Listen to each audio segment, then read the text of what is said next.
Welcome to Influential Visions. Here, we interview futuristic leaders who share their deep industry knowledge and business experience with you, ensuring you have your finger on the pulse and your eyes wide open. My name is Nathaniel Schooler, and I am your host today.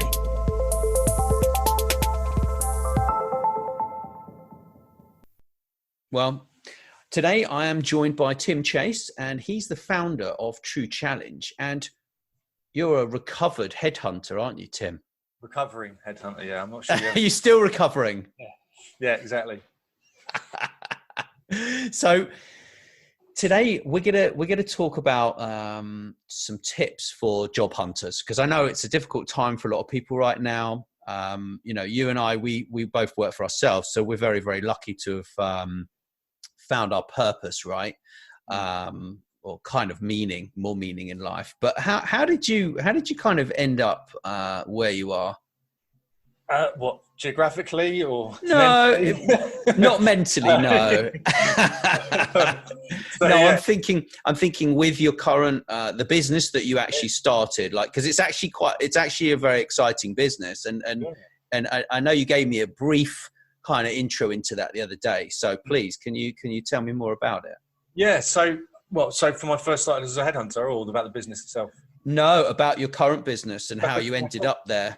Yeah, so I was going through a bit of my life where I've been a headhunter and had headhunting businesses for about 15 years. I've been in the industry for about 15 years. And I'd sort of become a single dad to a 2.5-year-old, 3-year-old boy. And I was kind of getting a bit bored of the recruitment life. It's quite every life is stressful, but it was kind of cutthroat. You were kind of working by yourself, even though I had a business with about 15 people at its maximum.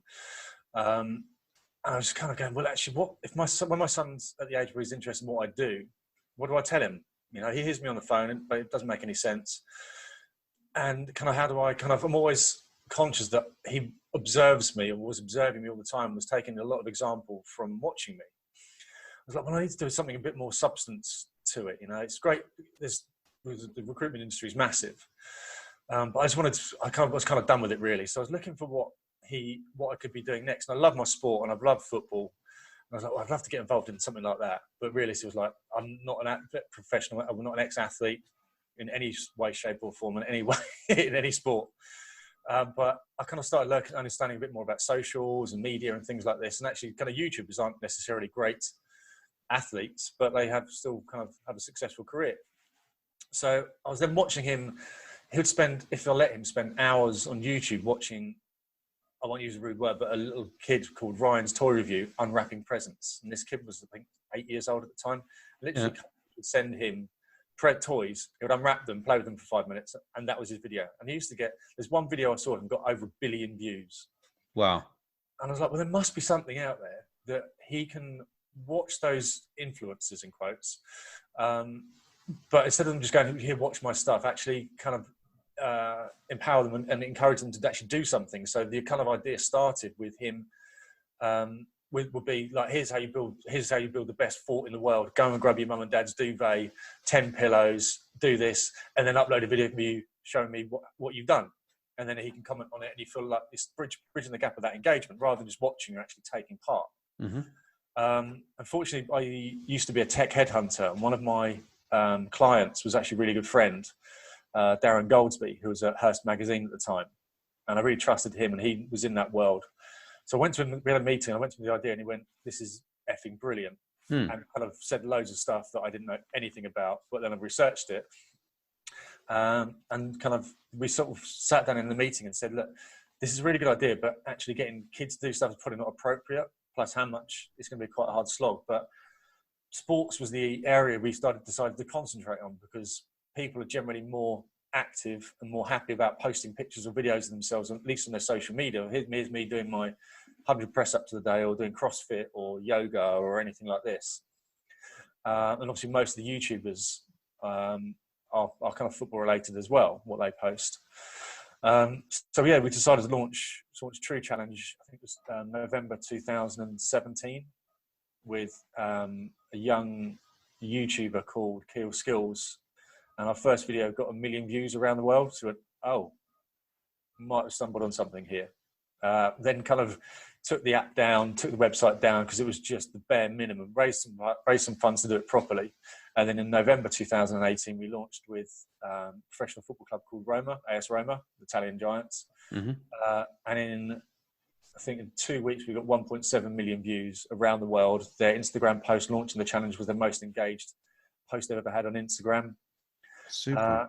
And then, so then we've grown on from there. So now, obviously, the coronavirus has kind of meant people at home are looking for things to do. So we've just kind of gone on from strength to strength, really. So we launched a hackathon with IBM, United Nations and SAP last week, and that closed on Wednesday. And we were hoping for 50 responses, and we've had nearly 250 responses. Oh, wonderful. So yes, that's good. Really good. Thanks for having us on your podcast, promoting it last week with Mel. No worries. And then on the back of that, and it's all happened because I posted on social media 3 weeks ago saying, look, the TruChallenge platform's here. I'm going to give it out to any education sort of organisation who wants it. Feel free to kind of get in touch. United Nations got in touch. Mel from IBM got in touch with this hackathon. We've got another one coming out targeting the 1.5 billion kids that are at school. Because a lot of these kids are online. We need to educate them about being online in a much safer environment. So interesting. That's very interesting. I've got something to talk to you about on that. Okay. So it's kind of like, it's working with the DQ Institute, which is becoming a digital citizen.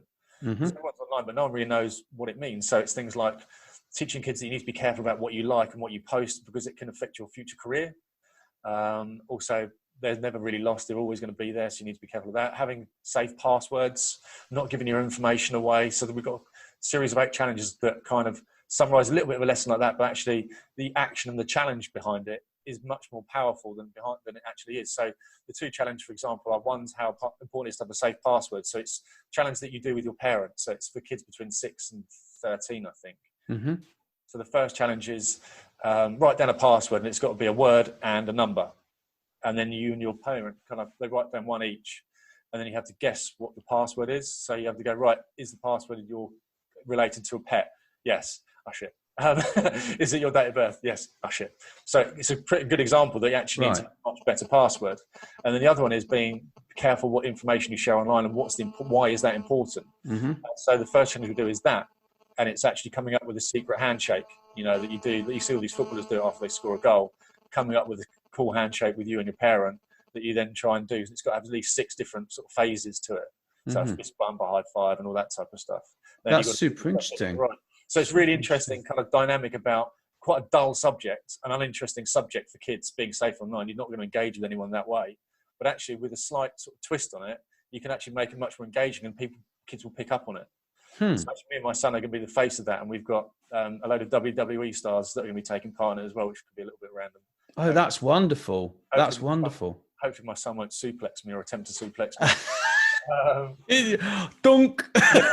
And then we've actually got a call this afternoon with FIFA and UEFA, and another one with the FA and the Premier League next week that again want to use the platform for kind of doing a bit of good and using this time because everyone's bored. Parents. Yeah. I'm quite a positive attitude about everything, and everything is an opportunity. So even this time when you're locked down and it's really hard to focus kids. I've got a little boy who's 7 and another little boy who's 10 months. Both have different challenges. But I'm using this time to kind of properly engage with him. So actually kind of reconnecting with him and actually doing a challenge. You kind of feel like you're achieving something together.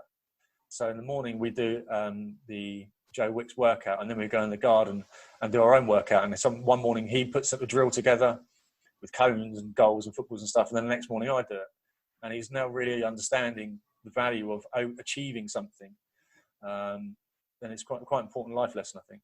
So that in relation to finding meaning in life, right? Like your boys have given you more meaning in life because you felt that what you were doing wasn't really aligned with how you wanted him to grow up. Is that fair to say?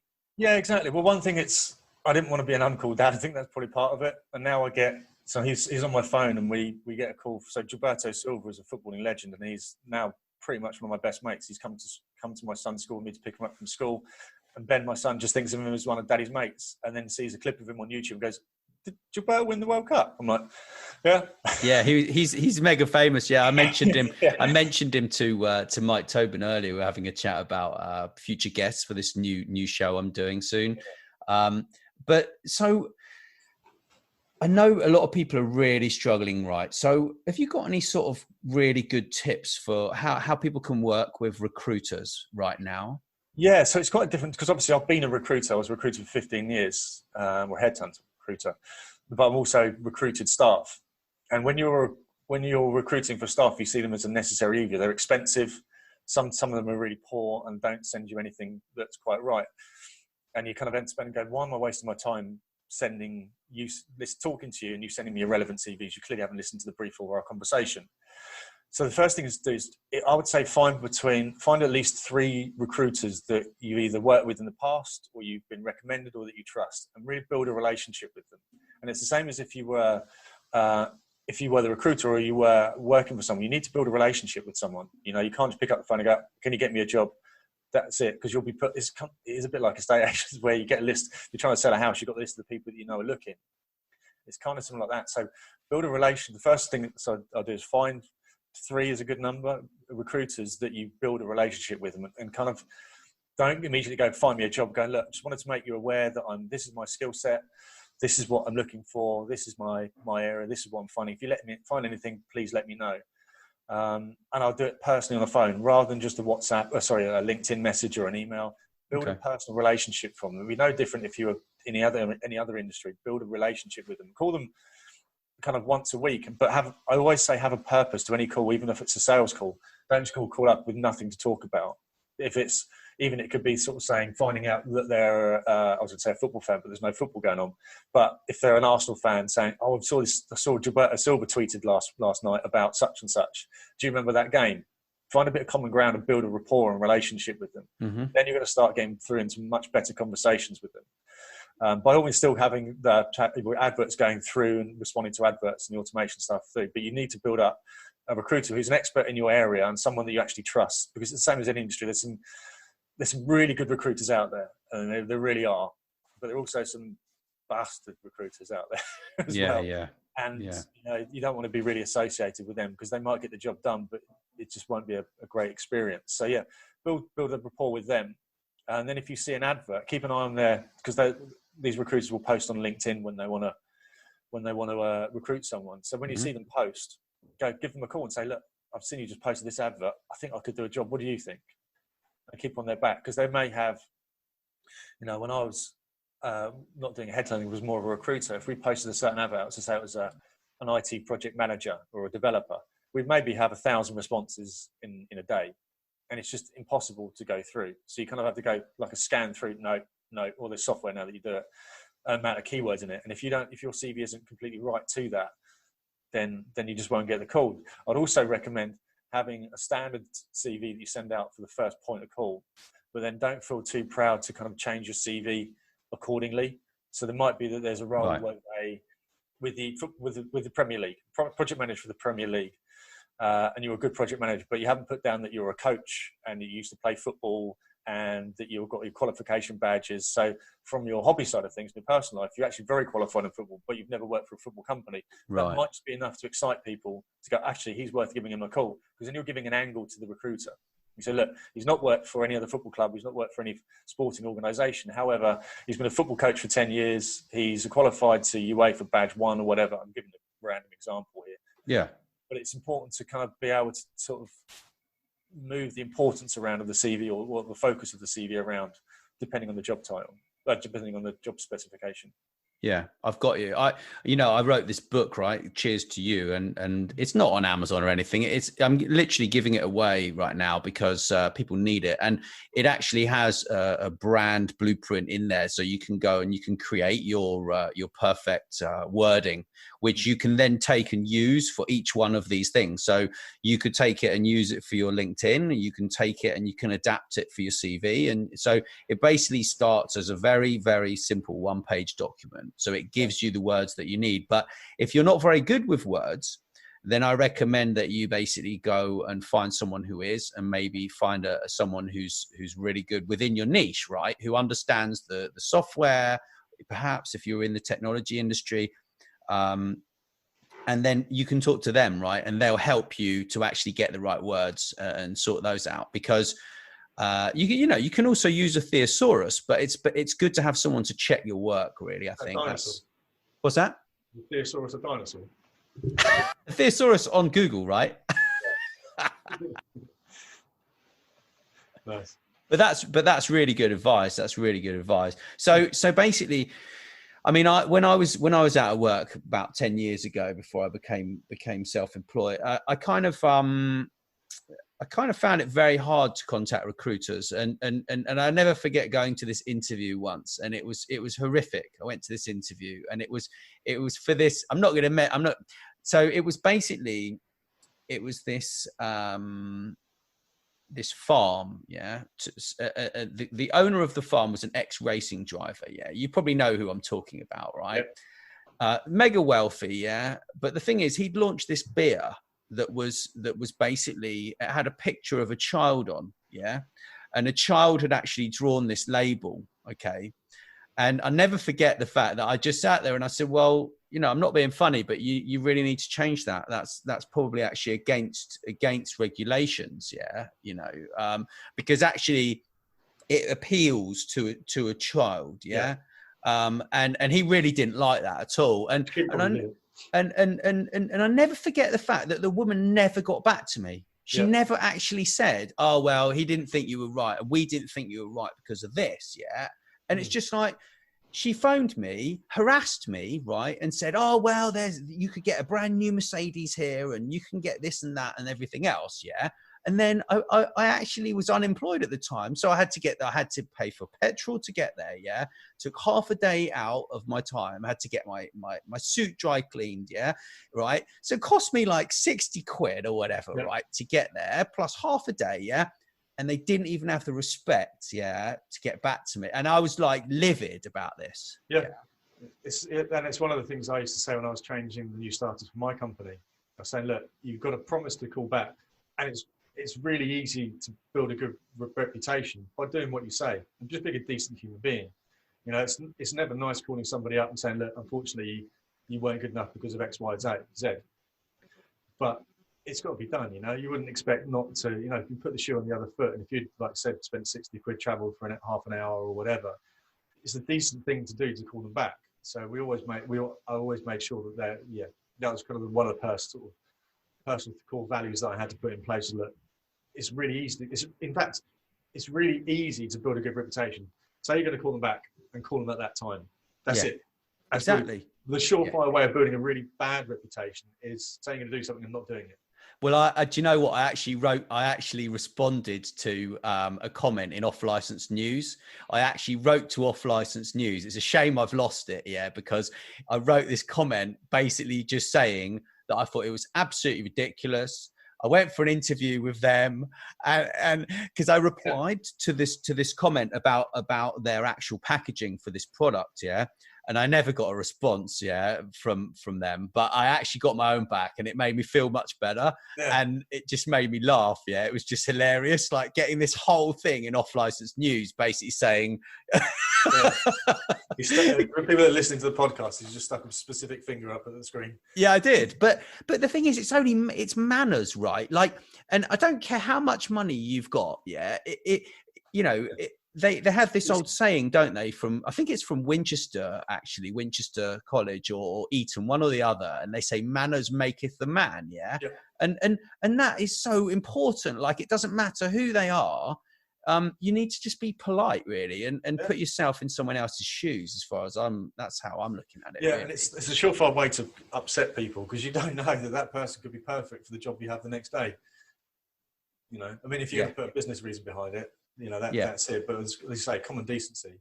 Yeah, you should just call them back. And I say it's a really easy way to win a good reputation. They're very appreciative. You go, candidates, they're really appreciative. Go, thanks a lot for giving me a call. I know it was a bit awkward, but I really appreciate it, honestly, because you're not actually, it's not your opinion.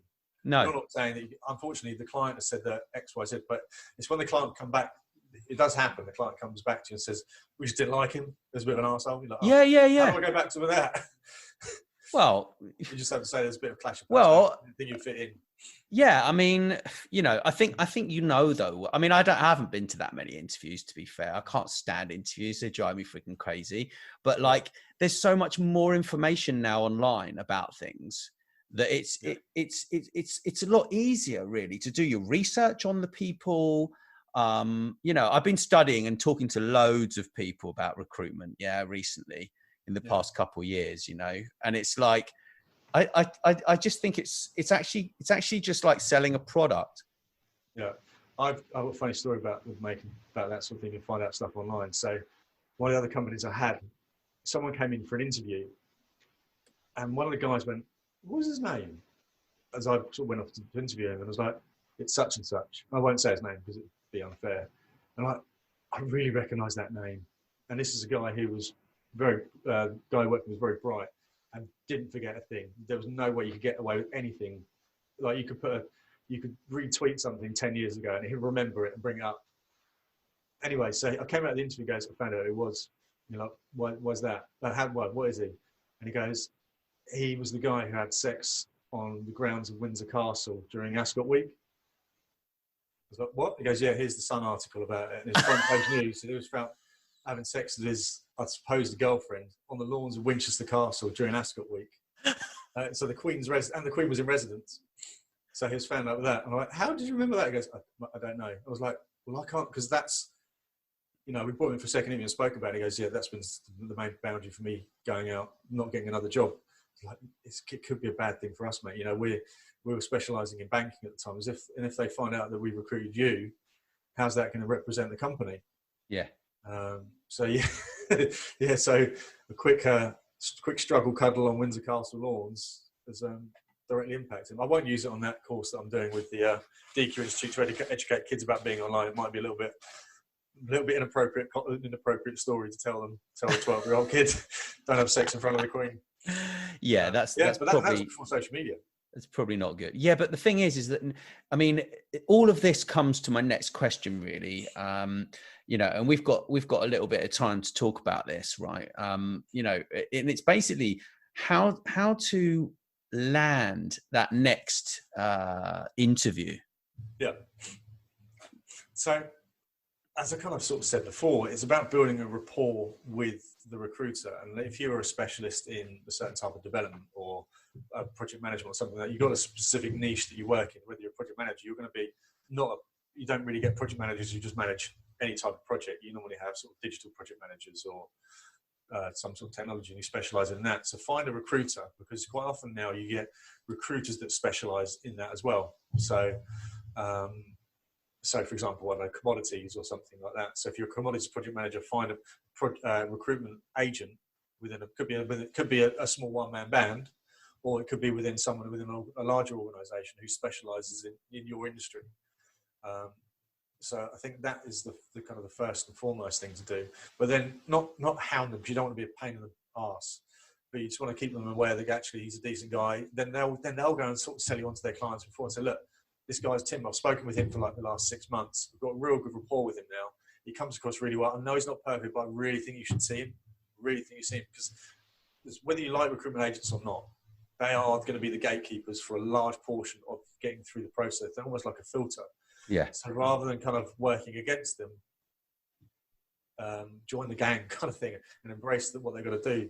So then they can actually go, because a good recruiter, if you've got a good rapport, and if a good recruiter will have a good relationship with their client. So quite often my clients wouldn't even bother reading the CV until they got to interview, and they'll just trust me. They go, like, send me 3 CVs, arrange the interviews, and I'll see these are the times I can do. And they'll just literally trust me to do everything. And that's the sort of recruiter you want to, not blow my own trumpet, so I'm not a recruiter anymore, but that's the sort of recruiter you want to try and find. It's quite an old school way of working now, because obviously now you have portals and things. Yeah. But trying to find someone who works in that kind of way is really powerful. And it's normally the smaller organisations that have it. So yeah, I think it is all about relationships. Same as every business, you know, people buy from who they know. Yeah. And I think, so yeah, so it might take a little bit of research, and it might take 10, 15 phone calls to find someone. You might call them up, and if they don't give you the time of day, fine. You know, you don't want to work with them.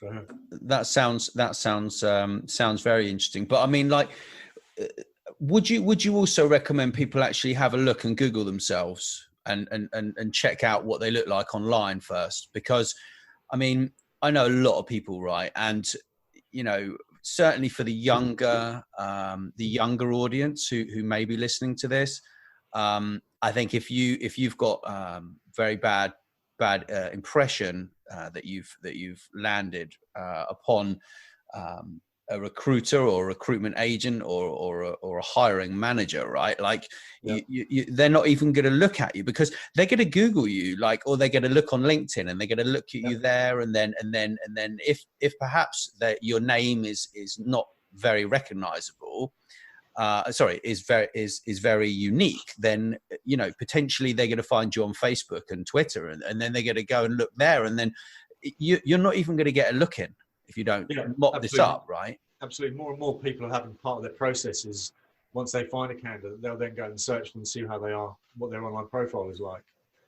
So it's massively important. And I think when I did it, when I set up TruChallenge, I started getting more and more interviews and podcasts and things. And then when I started doing appearances and speaking at conferences and things, I was like, I need to make sure that I've not bitched about this football club like before I even was working in the industry. Because if I said, God, Chelsea are useless, the way they treat their managers is disgraceful, and I was going to do a conference at Stamford Bridge, that wouldn't go down too well. And if we suddenly started getting kind of quite popular, people will then start Googling me. It might be that I've got a really important meeting with Real Madrid and I've made a negative comment about them, and that could lose me potentially a big client. So it's really important. I wouldn't say you get into a vicious circle of Googling yourself, but I'd definitely recommend going through your profile and looking at your activity. Because I deleted some couple of things. It was like, what? Like one was complaining that some company came to pick up my washing machine or fix my washing machine. The mechanic was rude. I was like, what? Why did you do that? What's that warranted for? I think I was just venting. One of my old marriage, so probably. It all happens. It all happens. But I'd certainly recommend going through and filtering out the things that you've shared, the things that you've liked, the things that you've commented on. And Twitter is the main killer for everyone because it's kind of an emotional platform. You think about something, you just type it out and you tweet it out.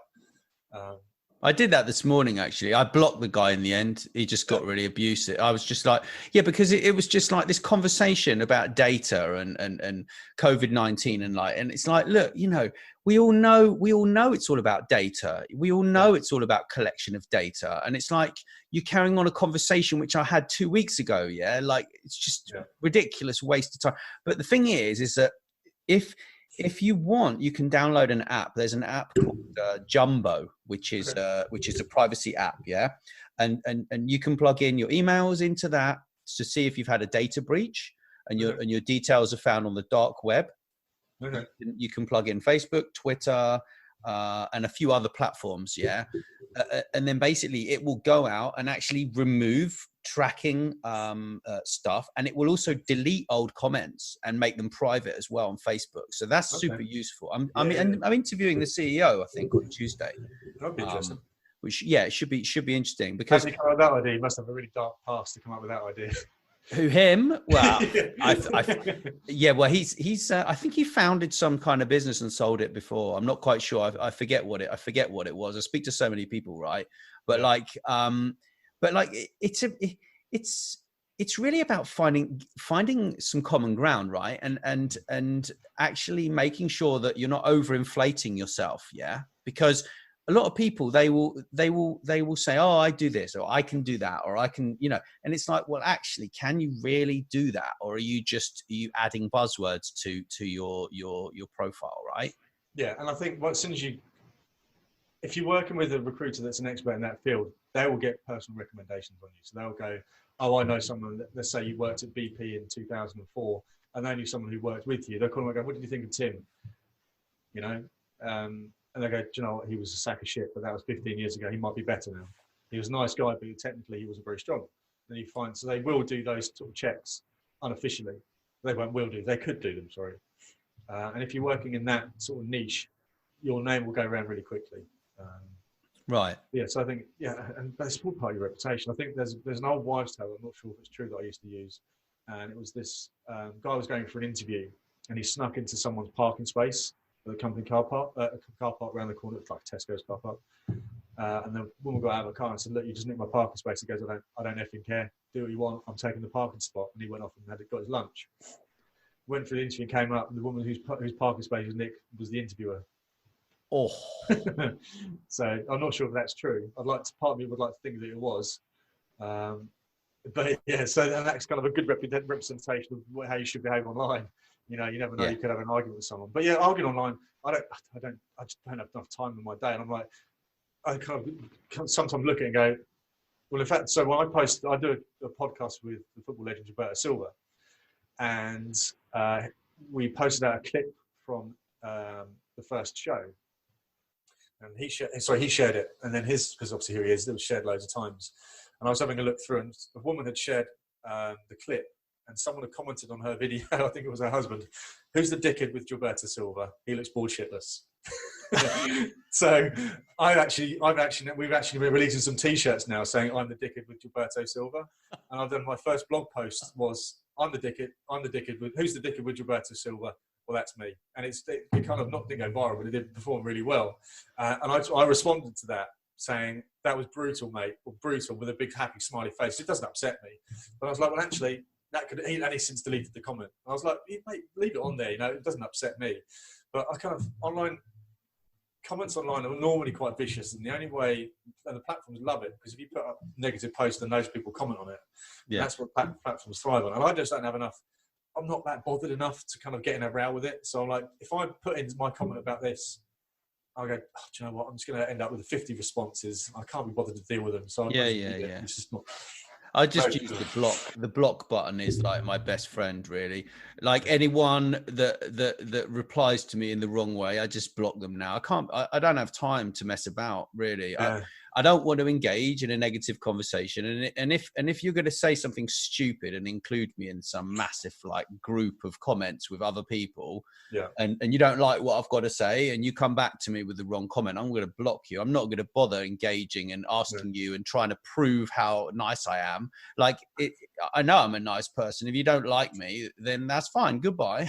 And it's kind of this whole thing of why do people complain online? If you don't like what I'm posting, just go somewhere else. I'm not desperate for you to look at it. I was going to say, so I've got a new tactic for this. So I'm sort of more, as my profile is going up working with Gilberto, I'm getting more and more sort of DMs for requests for things like have a free shirt and things like this. Yeah.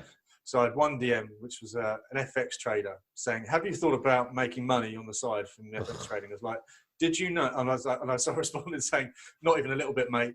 And he responded, it was also an automated thing to set through. He goes, have you considered such and such? I'm like, did you know that I can run really fast? And I got it back. So, and I actually had it yesterday. So I posted something yesterday. And a guy from India, CEO from India saying, we are the makers of, and it was a post about, it was my blog post. I can't remember what the blog was now. I was actually, so the first episode of the Gilberto podcast, we're in his house, and his wife, who's a lovely human being, lovely woman and a lovely human being. We were filming, and just as we filmed, she started to try and make lunch. Well, you can't, and so you can hear her making stuff in the background as the cameras are on, the lights are on. And then she smashed the plate, and I could see her over the top of the camera going, "Oh no, I'm so sorry." And I fall about laughing, uncontrollably fall about laughing, because you know it's that when you're not supposed to laugh, it makes it worse. And me and Gilberto fall about laughing, and I have to say, look, the reason we're laughing is you probably heard, but Gilberto's wife is kindly making us lunch, but she just smashed the plate. Anyway, so I posted a blog about that. And this guy from India, the CEO of this marketing company, saying, we make sports manufacturing goods for this, and this, and basically hijacked my post. And rather than going, this is the appropriate thing, or deleting or anything, I was like, he wrote, did you know we make these things? So like, did you know I failed my cycling proficiency test the first time? And I don't think I got a few likes of it. People who know me know exactly what I was trying to do. And he commented, he goes, I feel really bad for you. I'm so sorry. That's not good news. I'm like, it was 30 years ago, mate. I'm not upset by it. But yeah, so I kind of taken on to people and go, oh yeah, no, I won't do that. But that's a really good point though that you make, yeah. And it all fits in really well into how to land that interview, yeah.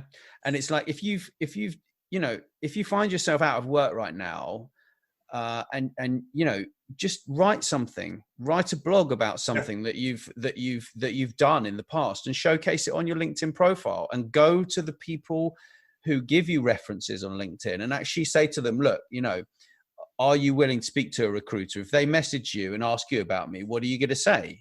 Yeah. Yeah. And that's really, really super important, you know. I mean, I've gone for like volume of LinkedIn recommendations. Some people go for like one or two really high quality ones from, you know, top CEOs or whatever, right? But I've just gone for, you know, a number of different ones over the years, right? I haven't put them all on there, but I think don't be afraid to go and ask for recommendations. I think you should, and even write them for people. Say, look, I've written this. Can you please, you know, give me this recommendation? I'll quite happily, you can change it if you want, no problem. But I thought I'd save you the time. Yeah. Because there's nothing wrong with doing that. There's nothing wrong with doing that. You know, potentially appear on some podcasts, write some articles, maybe make a video if you can. Yeah. Some people don't like doing video. But I think everyone's in the same boat right now. Like, that's why it's such an exciting time, isn't it? Because you've got to stand out. You've got to do something to stand out. And I think, I've kind of said it before, building a relationship with people. And I think it's capitalizing on opportunities as well. So if I had a chance, basically, the reason I knew Gilberto was just before we launched, I went to a show called Soccer X. I was helping a friend out present his robo-keeper, which is a goalkeeper that sits in a goal, and it's basically impossible to score against him. Mm-hmm. And we introduced to Gilberto, and I just didn't ask him any questions about football. We were just two blokes, and he was going through, in his personal life, something similar. He was basically supposed to be the main person at this networking event, and me and him sat at the bar and chatted for 4 hours. Mm-hmm. And that built upon that. And so it's these chance things. And then with FIFA, it's trying these things out. And it's all this stuff with FIFA has come from a blog. So they're talking at this massive event in November. It's come from a blog post, you know, and I was having an argument about putting this blog post out. And so many things happen from doing this sort of thing. And I also think that a lot of people, I don't know if it's lazy, I don't think that's the right word, but I think email and sort of direct messaging people is such a poor way of communicating. Agreed. I'm sure we've all had rows where someone's taken something in the wrong way. So yeah. I get probably 500 emails a day, but I maybe send 10 emails a day. Mm-hmm. And everything is done on the phone with me. It's just a better way of building relationships with everybody. And I quite often get from my staff saying, can you just send me a WhatsApp or a Slack message? I'm like, no, because we'll be in and we're talking for about an hour online like that, or we have a 5-minute phone call. Yeah. A lot of the time you can do that, right? Yeah, exactly. And I think it's exactly the same. Rather than sending an email to the recruiter who you've seen an advert for, you've heard their recruiting, let's have a phone call, then send an email saying, great to talk to you earlier. Just wanted to recap. Here's my CV again. I've made a few changes. And just to reiterate what I said on the phone call, it's what I do as a salesperson. When I'm doing my sales role, speaking to new clubs, getting some new signups for the platform, I do exactly the same. I don't send an email because people just go, no, not interested. Exactly. It goes back to basics, right? It's like sales basics 101. Yeah. Like, you know, I've got loads of great resources for people who are selling. Because look, we're all selling something, right? I'm selling myself to you. You're selling yourself to me. We're selling ourselves to people who are listening to us or anyone that we talk to, right? I mean, well, the greatest phrase I heard was, a salesperson's job doesn't start until the other person says no. Because otherwise at that time you're just talking. And you can't start selling yourself until you've had a conversation and found out what they don't know, until you found out what their objections are. So until they go, Tim, I don't think you're quite right for this role. Until you find out why they don't think that, you're not selling, you're just talking. So you talk without a purpose almost. But if you can find out, well, look, Tim, I've looked at your CV and unfortunately you don't have X experience. Go, well, actually I do because I did this. And I go, oh shit, well now you're perfect for it. You know, so that's something you would have missed out by having an email conversation with someone. Yeah, because people via emails, as I say, it's a poor way of communicating, and you just generally just draft it down and chuck it out there anyway. But having actually a phone call, then you can build up, and find out what their objections are. Yeah, and also make sure that you take your time to communicate. Like, you don't need to rush your communications. Like, that's the biggest problem that I've made that mistake in the past. Yeah, when I've been trying to get meetings or, you know, and it's like, ask them what they want, right? If you ask them what they want, you're more likely to be able to explain that you can give it to them. And have more of a consultative kind of approach. Is that fair to say? Yeah, exactly. I get it all the times now. So I get, not to drop names, but I get meeting requests from some really high profile people and players and things. And I used to go, they sent me an email saying what time is good for you. And I used to go, I can do this, this, this, and this. And I go, rather than being, because they're sports people, not business people, rather than going, actually, I can't do that, but I could do here. They just go, I can't do any of those times. Then you go, okay, how about here? no, I can't do those times. And you end up spending 2 weeks setting up a meeting for half an hour. So I just go, let me know when's best for you. And they go, how about Tuesday? Great. Tuesday at 10 a.m.? No. How about 12? Yes. Job done. rather than going backwards and forwards. So I think the biggest lesson I've learned as I've got older and allegedly wiser is a bit of patience. Not being so quick to respond to stuff. Yeah. And patience and not pushing it so hard. Yeah. But also, like, this job that you get next, it may be the job that you see out the rest of your career with. It might not be. It might just be a stepping stone. Yeah. Because the way things have changed in recent years, things have changed. Yeah. So, but also, if you decide, okay, well, I actually know someone in that business, I'm gonna bypass this recruiter altogether, and I'm gonna go direct. And it's always good to go direct, right? And then if they've got a contract with the recruiter, they're gonna go back and use them anyway to look into you, right? Yeah. So that happens. So recruitment is massively expensive, especially when I was a headhunter. We would charge 30% of the first year's annual salary, any guaranteed bonuses like car allowances and stuff like that. Yeah. So it's really expensive. And companies, if you're a company with 10,000 people, your natural attrition is about 10%. So you're going to be recruiting 1,000 people every year, which is a shit ton of money. If every placement is 10 grand, that's a load of money. So companies now actually, rather than paying, I think when I was doing recruitment when I was a normal recruiter, the average margin was about 18%, 18 to 22% of the starting salary, which is still not an insignificant number. So companies were putting in place personal referral schemes. So if you referred someone and they got the job, you'll get 5% as a little thank you of their starting salary. So companies get more and more wise out of that, because you'll get better candidates because they're being recommended and they don't want to look like an arsehole in front of their boss. So more and more companies are doing that. So absolutely. And LinkedIn is the perfect tool for that. So you could just kind of, let's say, I don't know, BT Sport were looking to recruit somebody. You can put BT Sport in searching LinkedIn and see who you know at LinkedIn. And it might be a friend of a friend that knows it. And you go, Nate, do you know such and such? I think they're recruiting for someone. No, I don't, but let me find out who that is. And lo and behold, you kind of bypass the recruiter. And sometimes the recruiters have an agreement where they get paid no matter what. But that's fine. But at the end of the day, if you're looking for a job, you don't really care if a recruiter gets their commission or not. You care if you can pay your bills. Yeah, but if they're more likely, but also they could be more likely to go with an internal candidate as 100%. Well, and that's a really big problem, isn't it? It's a really big challenge for people. Yeah, so it's like, well, actually, how are you gonna safeguard yourself to, because you don't want to waste too much time, right? If they're going to go for so would you actually ask in the beginning and say, well, are you recruiting internally for this as well or not? I would take it as standard that they are. You would? Yeah, I would say they're recruiting internally for it. Well, actually, so normally the process I found was they'll recruit internally and then they'll go external once they've proved it, because there's certain sort of legislations that you have to recruit internally first. And obviously it's better if you're running a company to promote someone internally and recruit below, one for a cost point of view, but also for succession planning and making your staff so that they can actually go places within your organisation. So internal would be the first point of call anyway. But yeah, I think they call them direct candidates. So direct candidates are the preferred source of people. That's interesting. Cheaper and they're better candidates, And if you could recruit someone who could already got a good relationship with one of your members of staff, that's going to be better for your team building, isn't it? Of course. Obviously, they probably wouldn't go for it if it's your mate down the pub, because we don't want you to get pissed every lunch. But they're if you've got a good relationship and you trust them, because you're not going to potentially lose your job by recruiting a mate you're just going to mess around with. And I think once you're kind of our age, you don't mess around too much at work anyway. Well, no. I made a living out of it. I made a company out of it. But well, says me with a podcast. I feel like I'm having fun all the time, But right. But it's like that's all really useful information. I hope a lot of people get some good value from this, right? But so when it comes to actually looking for a specific job,